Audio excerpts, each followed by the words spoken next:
स्वागत है दोस्तों। अभी तक हम सभी ने हिंदी साहित्य के इतिहास के अंतर्गत आधुनिक काल के उस महत्वपूर्ण हिस्से को पढ़ा जहां से आधुनिक हिंदी गद्य साहित्य का विकास होता है। वो सारी परिस्थितियां हमने अपनी पिछली 6 क्लास में पढ़ी है। यदि आपने नहीं देखा है तो आप जा करके उन क्लासेस को देख सकते हैं। खड़ी बोली गद्य के विकास में जिन जिन लोगों का योगदान रहा, राजा शिव प्रसाद सितारेहिन, राजा लक्ष्मण सिंह, इसके बाद भारतेंदु युग के जो महत्वपूर्ण लेखक थे, इन सभी के योगदान के विषय में पूरी बातचीत है, जो कि आपको यूपीएलटी, जीआईसी, जीडीसी और आने वाली सभी प्रतियोगी परीक्षाओं के रिटेन और ऑब्जेक्टिव परीक्षाओं की दृष्टि से बहुत महत्वपूर्ण है। तो आप इन सारी क्लासेस को एक्सप्लोर करके देखिए कि क्या चीज़ें आपके लिए महत्वपूर्ण हैं। इसी क्रम में आज हम देखेंगे आधुनिक काल में गद्य साहित्य की परंपरा का प्रवर्तन कौन करता है। तो भारतेंदु युग के ही लेखक करते हैं। इसमें हम सबसे पहले आचार्य रामचंद्र शुक्ल जी की पुस्तक के आधार पर भारतेंदु हरिश्चंद्र के विषय में जो कुछ शुक्ल जी ने लिखा है वो सारे पॉइंट्स देख लेते हैं, ताकि आप इन तथ्यों को तैयार रखेंगे और इन बातों को तैयार रखेंगे तो भारतेंदु हरिश्चंद्र उनकी रचनाओं से जुड़े हुए किसी भी परीक्षा को लिखित रूप में भी लिख सकते हैं। तो देखते हैं सबसे पहले कि भारतेंदु हरिश्चंद्र का जन्म आपको ध्यान रखना है तथ्यात्मक रूप से कि इनका जन्म सन 1850 ईस्वी में काशी के एक संपन्न वैश्य कुल में हुआ।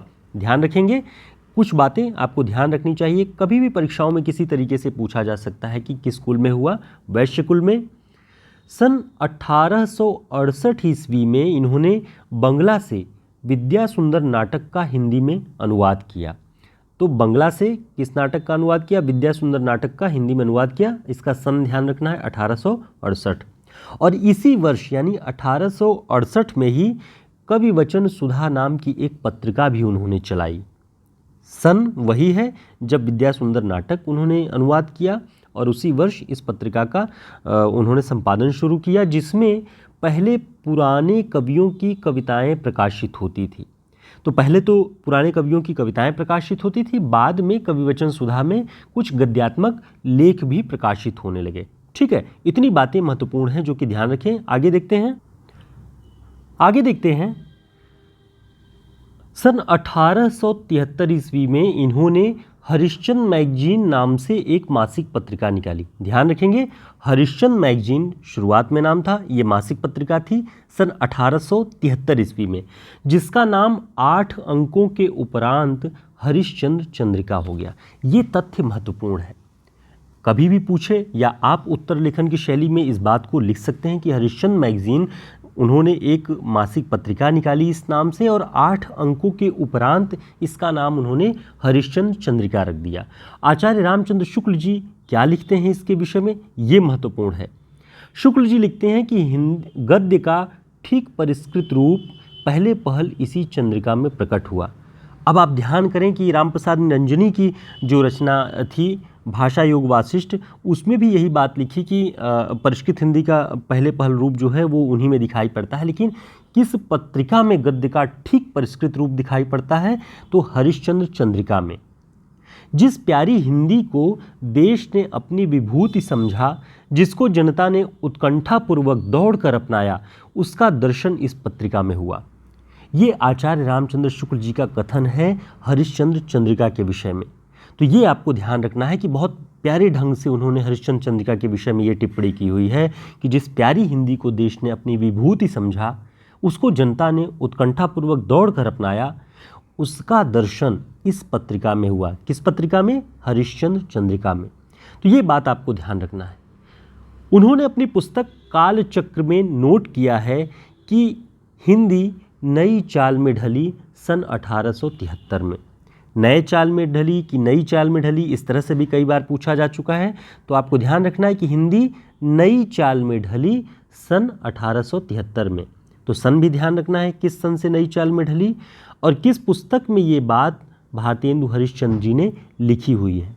तो दोस्तों, जो भी आपको लिखित परीक्षाएं देनी है, चाहे एलटी की, जीडीसी की, जीआईसी की, उसमें 120 शब्दों में या 200 शब्दों में जो भी प्रश्नों के उत्तर आपको लिखने होंगे, इतने पॉइंट्स इसमें हैं। अभी आगे हम और महत्वपूर्ण बातें इसकी देखेंगे कि भारतेंदु हरिश्चंद्र और उनकी रचनाओं से कुछ भी यदि पूछे आप इन तथ्यों के आधार पे 120 क्या 200 250 शब्दों में बातें लिख सकते हैं, थोड़ी सी जानकारी आपको हो।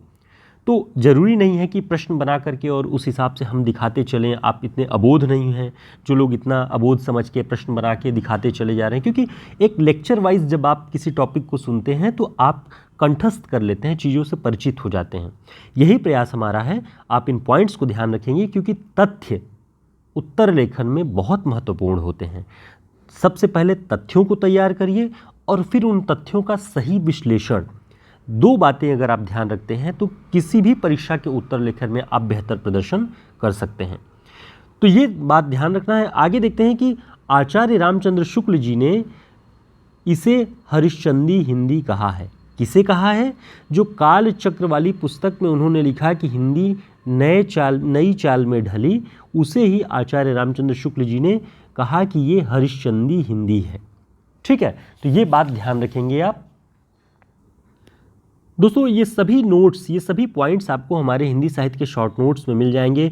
अब तक बहुत सारे विद्यार्थियों ने इसे खरीदा और अपने पास ऑर्डर करके मंगाया हुआ है। बहुत उपयोगी है सभी परीक्षाओं में। जो लोग पढ़ रहे होंगे, इससे जो अध्ययन कर रहे होंगे, देख रहे होंगे कि आचार्य रामचंद्र शुक्ल जी की पुस्तक के आधार पे वन लाइनर फैक्ट्स जो हमने दिए हुए हैं, आधुनिक जो ये काल वाइज है, इसके अलावा रचनाकारों पर विशेष जो हमने 40 बड़े रचनाकारों पर जो तथ्य संकलन किया है वो, और साथ ही ऑब्जेक्टिव प्रश्नों का जो हमने एक प्रश्न के बहाने कई सारे पॉइंट्स उनके नीचे दिए हुए हैं शुक्ल जी की पुस्तक के आधार पे, वो भी आपकी आगामी परीक्षाओं के लिए बहुत महत्वपूर्ण है। तो ये हिंदी साहित्य का शॉर्ट नोट्स आप सभी की परीक्षाओं को ध्यान में रख के तैयार किया गया है। आप हमारे व्हाट्सएप नंबर पे संपर्क करके इस न्यूनतम शुल्क पर इसे ऑर्डर कर सकते हैं। बाय पोस्ट ये आपको 5 से 6 दिन में और पहले भी ये पहुंच जाती है। तो आगे हम और अपने पॉइंट्स को देखेंगे। शुक्ल जी के कथनों को देखना थोड़ा बहुत ज़रूरी होता है। हम देख रहे हैं भारतेंदु हरिश्चंद्र के ऊपर लिखे हुए शुक्ल जी के तथ्यों को, उनकी पंक्तियों को। शुक्ल जी लिखते हैं कि हिंदी गद्य साहित्य के इस आरंभ काल में ध्यान देने की बात है कि उस समय जो थोड़े से गिनती के लेखक थे उनमें विदग्धता और मौलिकता थी और उनकी हिंदी होती थी। तो ये भारतेंदु मंडल और भारतेंदु युग के जो लेखक और रचनाकार हैं जो उस समय सक्रिय थे, उनके विषय में ये शुक्ल जी लिख रहे हैं कि इनकी गद्य में विदग्धता और मौलिकता थी और उनकी हिंदी होती थी। उसमें उर्दू नहीं होता था, उसमें किसी अन्य विदेशी भाषा की छोंक नहीं लगाई जाती थी, शुद्ध हिंदी का जो रूप था। और यही बात हमने अपनी पिछली 6 क्लासेस में जो हमने आधुनिक काल के विषय में पढ़ी, हमने यही बात किया कि हिंदी की लड़ाई जिस तरह से उर्दू से चल रही थी, अदालतों में उसके प्रयोग को लेकर के, उसके सम्मान को लेकर के जो लड़ाई चल रही थी, जो आंदोलन चल रहे थे, और कई सारे जो आंदोलनकर्ता हिंदी सेवी थे उन लोगों ने चलाई, उसका नतीजा था कि भारतेंदु युग में आकर के हिंदी पूरी तरह से खिल उठी। तो ये बात लिख रहे हैं शुक्ल जी कि इस युग के लेखकों में इनकी हिंदी होती थी। ये बात आपको ध्यान रखना है। आगे कुछ और महत्वपूर्ण बातें। स्त्री शिक्षा के लिए उन्होंने बाला बोधिनी पत्रिका निकाली। तो भारतेंदु हरिश्चंद्र ने स्त्री शिक्षा को ध्यान में रख के बाला बोधिनी पत्रिका निकाली। इसके पहले हमने आपको बताया है कि नवीन चंद्र राय ने लाहौर में उन्होंने स्त्री शिक्षा को लेकर के आंदोलन भी चलाया और पत्रिकाएं भी निकाली हुई हैं। वो हिस्सा भी आप देख सकते हैं हमारी पिछली क्लासेस में। गद्य रचना के अंतर्गत भारतेंदु का ध्यान सबसे पहले किस विधा की ओर गया? तो शुक्ल जी ने लिखा है कि गद्य रचना के अंतर्गत भारतेंदु का ध्यान पहले पहल नाटकों की ओर ही गया। ये बात आपको ध्यान रखना है, ये कई बार परीक्षाओं में पूछा जा चुका है। नाटक नामक अपनी पुस्तक में भारतेंदु जी ने लिखा है कि हिंदी में मौलिक नाटक उनके पहले 2 ही लिखे गए, आनंद रघुनंदन जो महाराज विश्वनाथ सिंह ने लिखी है, और नहुष नाटक जो गोपाल चंद्र गिरधर दास उनके पिता थे उन्होंने लिखी है। तो यही भारतेंदु हरिश्चंद्र से पहले यही 2 नाटक मौलिक ढंग से लिखे गए थे, ये भारतेंदु हरिश्चंद्र जी मानते हैं। और शुक्ल जी बता रहे हैं कि ध्यान रखना है कि ये दोनों ही नाटक ब्रज भाषा में लिखे गए थे। ठीक है, आनंद रघुनंदन और नहुष नाटक की भाषा आपको ध्यान रखना है, ब्रज भाषा थी। कुछ और महत्वपूर्ण तथ्य हैं जो आपको ध्यान रखना है। शुक्ल जी के कथन भारतेंदु के विषय में महत्वपूर्ण हैं कि प्राचीन और नवीन का सुंदर सामंजस्य भारतेंदु की कला का विशेष माधुर्य है। देखिए कितनी बड़ी बात है कि प्राचीन और नवीन का सुंदर सामंजस्य भारतेंदु की कला का विशेष माधुर्य है। ये भारतेंदु के विषय में शुक्ल जी के कथन है। इनका पहला मौलिक नाटक विद्यासुंदर के विषय में हमने देखा कि बंगला से अनुवाद उन्होंने 1868 में किया, लेकिन भारतेंदु का पहला मौलिक नाटक कौन सा है?